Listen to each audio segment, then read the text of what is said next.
Assalamualaikum warahmatullahi wabarakatuh. Tabipun. Kami di sini dari kelompok 5 akan mengerjakan dan menjelaskan seputar tentang tugas besar dengan judul Review Dasar Perencanaan Wilayah dan Kota.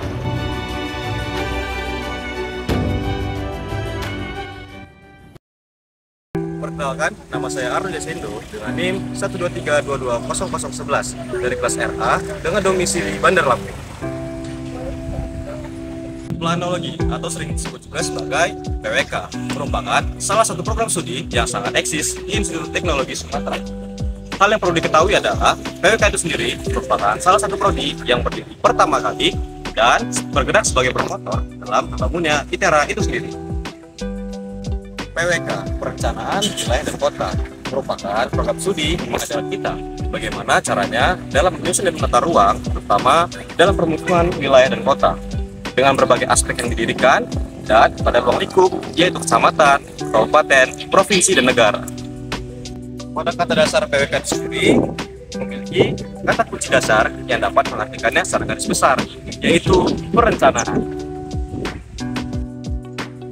Menurut Peter Hall, perencanaan adalah kegiatan dilaksanakan dengan tujuan yang teratur untuk mencapai pencapaian yang diinginkan dan dilakukan selama proses untuk menghasilkan keinginan kita yang telah kita rencanakan.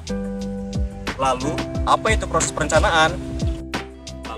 Proses perencanaan adalah langkah-langkah yang diambil untuk merancang dan mengatur kegiatan tersebut secara sistematis dan berprogres untuk mendapatkan hasil yang direncanakan.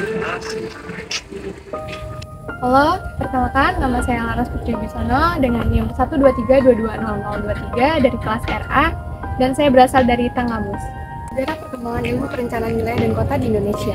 Ilmu perencanaan wilayah dan kota di Indonesia berkembang seiring dengan pertumbuhan dan kompleksitas perkotaan, dimulai pada awal abad ke-20 hingga saat ini. Perkembangan ilmu perencanaan wilayah dan kota di Indonesia dibagi menjadi 4 tahapan. 1. Tahap inisiasi, gagasan dan persiapan pada tahun 1950 sampai 1958. Pada tahap ini terjadi beberapa peristiwa penting, yaitu 1. Balai Tata Ruang Pembangunan atau BTRP beroperasi di Indonesia dan kebutuhan mendesak ahli tata ruang. 2. Biro Perancang Negara beroperasi dan kebutuhan mendesak tenaga ahli perencanaan wilayah dan kota untuk pembangunan nasional dan regional. 3. Kementerian Pekerjaan Umum dan BTRP menyetujui gagasan pembangunan pendidikan untuk keahlian tata ruang. 4. Inisiasi dan kolaborasi dengan beberapa perguruan tinggi di Indonesia. 5. Program diskusi perkotaan di Graduate School of Design di Universitas Harvard. 6. Pelaksanaan rangkaian kegiatan seminar tentang perencanaan wilayah di beberapa negara dan bantuan dukungan pendanaan dari Lembaga Perserikatan Bangsa-Bangsa. 7. Dukungan dari Kantor Perwakilan Lembaga Perserikatan Bangsa-Bangsa. 2. Tahap fondasi dan peresmian pada tahun 1959 sampai 1961. Pada tahap ini terjadi beberapa peristiwa penting, yaitu yang pertama, pengembangan dan penetapan kurikulum dan kelengkapan lainnya. Yang kedua, kunjungan tim internasional pengembangan Bandung School of Regional and City Planning dan peresmian Sekolah Perencanaan Wilayah dan Kota. 3. Tahap perkembangan tingkat lanjut pada tahun 1961 sampai 1963. Pada tahap ini, beberapa peristiwa pentingnya yaitu pengembangan dan pelaksanaan kurikulum dan penelitian masih disupervisi oleh profesor dan tenaga pengajar dari Universitas Harvard.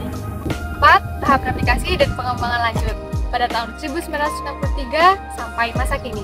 Pada tahap ini terdapat beberapa peristiwa penting, yaitu 1. Replikasi program studi di bidang perencanaan wilayah dan kota di beberapa perguruan tinggi di Indonesia. 2. Pembentukan asosiasi Sekolah Perencanaan Indonesia. 3. Perkembangan penelitian dan jurnal bidang perencanaan wilayah dan kota.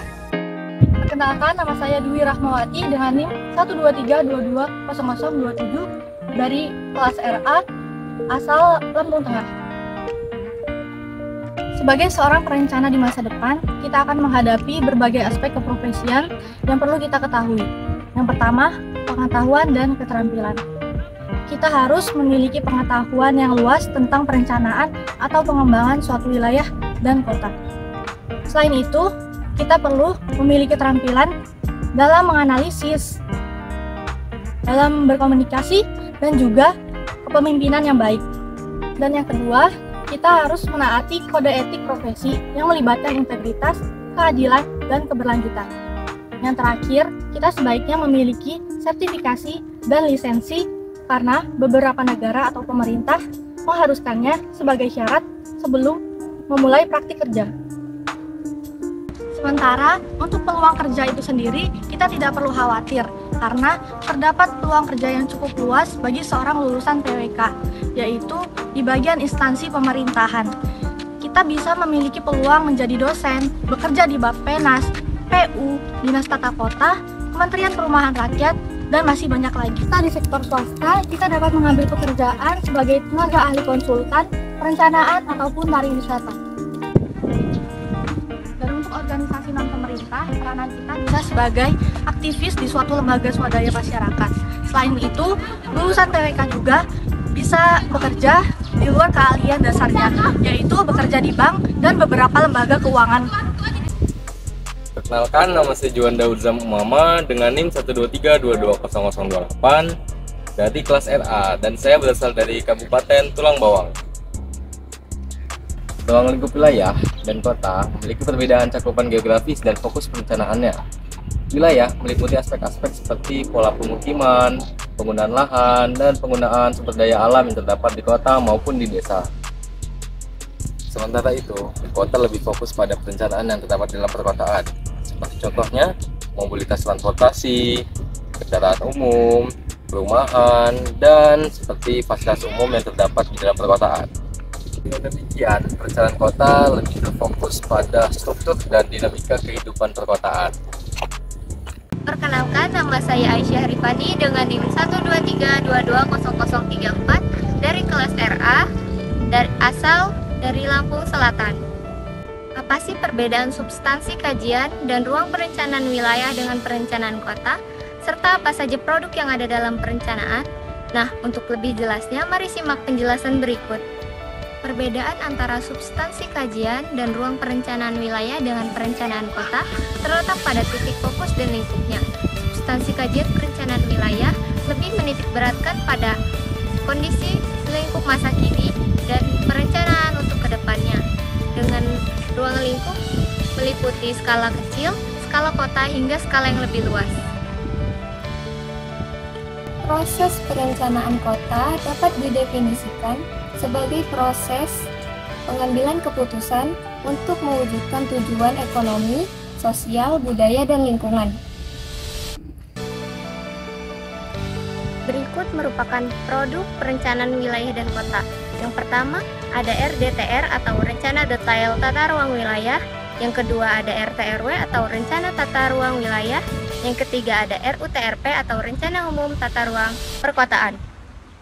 Perkenalkan, nama saya Rusiko Jalma dengan NIM 123220042 dari kelas RA dan dari Lampung Utara.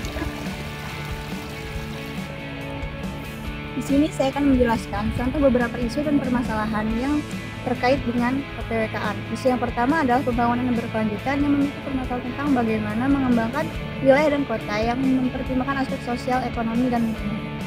Isu yang kedua adalah perencanaan tata ruang yang memiliki permasalahan tentang bagaimana merencanakan pembangunan dan penggunaan lahan yang efisien dan berkelanjutan termasuk zonasi, pengawasan dan pengendalian kota, dan juga pertumbuhan kawasan kota. Isu yang ketiga adalah transportasi dan mobilitas yang memiliki permasalahan tentang bagaimana mengembangkan transportasi yang berkelanjutan termasuk pejalan kaki dan sepeda dan juga mengatasi kemacetan transportasi publik. Isu yang keempat adalah infrastruktur perkotaan yang memiliki permasalahan tentang bagaimana mengembangkan infrastruktur perkotaan yang memadai termasuk jaringan jalan yang rusak, sanitasi, listrik, dan juga telekomunikasi.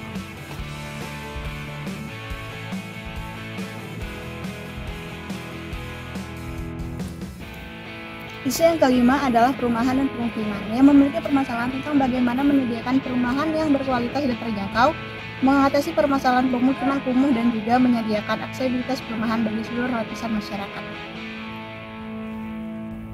Isu yang keenam adalah pengelolaan lingkungan yang memiliki permasalahan tentang bagaimana memulihkan dan mengembalikan kawasan lingkungan perkotaan termasuk pengendalian limbah, pengendalian air, dan juga ekosistem serta penghijauan. Isu yang ketujuh adalah partisipasi masyarakat yang memiliki permasalahan tentang bagaimana melibatkan peran serta masyarakat dalam proses perencanaan wilayah dan pembangunan kota, termasuk kelompok masyarakat yang rentan dan terpinggirkan. Isu yang kedelapan adalah pemberdayaan ekonomi lokal yang memiliki permasalahan tentang bagaimana mengembangkan ekonomi lokal dan mempromosikan kewirausahaan dan juga menciptakan lapangan kerja yang terbarukan. Isu yang kesembilan adalah adaptasi perubahan iklim yang memiliki permasalahan tentang bagaimana menghadapi perubahan iklim dalam proses perencanaan wilayah dan kota, termasuk dalam mitigasi emisi gas rumah kaca dan ketahanan terhadap ketahanan bencana. Isu yang ke-10 adalah revitalisasi kawasan kota lama yang memiliki permasalahan tentang bagaimana menghidupkan kembali kawasan kota lama yang terabaikan, juga pelestarian warisan budaya, serta mengembangkan pariwisata berkelanjutan.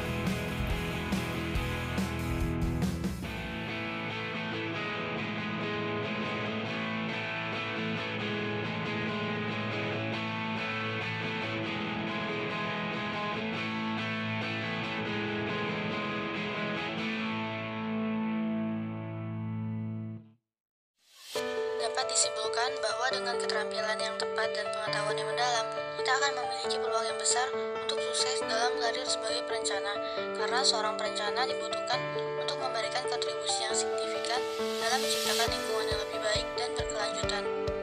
Untuk kedepannya, kami masih perlu mendalami lebih lanjut tentang